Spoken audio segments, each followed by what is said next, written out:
দেহ বড়, তিনি যদি অল্প করে বানাতেন তার ওই হাঁটু পর্যন্ত হয়তো যেত না। এই জন্য আমার টুকরাটা আমার আব্বাকে দিয়েছি, টুকরা একত্রিত করে জুব্বা বানিয়েছে।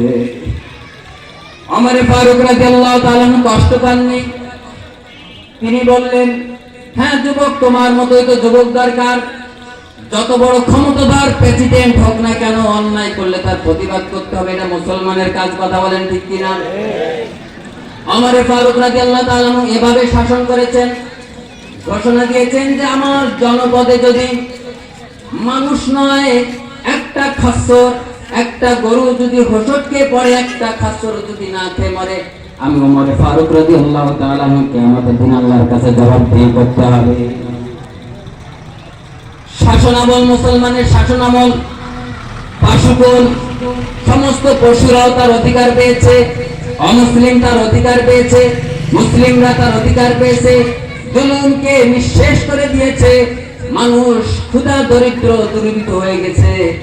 শাসনামল ঘাড়ে বাঁধাইছে, এক লক্ষ করে কিছু টাকা নিয়ে ঘুরতেছে, জাকাতের পয়সা দিবে। তার দেশে এই জাকাত ভিত্তিক অর্থনীতি থাকার কারণে গরিব আর নাই। এখন কি করবে? ওই টাকা নিয়ে ঘরে ঘরে ঘরে ক্লান্ত এক গাছের নিচে বসছে। হঠাৎ করে এক দেখে বড় এক বস্তা ঘাড়ে বাঁধানো, সে ওরকম দেখতে মুসাফিরের মতোই এসে ওই গাছের গোড়ায় দাঁড়াইছে। আরে বাপুরে, তোমারে পাইছি, আমি এই 3 দিন পর্যন্ত এই টুকলা নিয়ে ঘুরি, জাকাত দেওয়ার একজন ফকির পাই না, একটা গরিব পাই না, আজকে তোমারে পাইছি।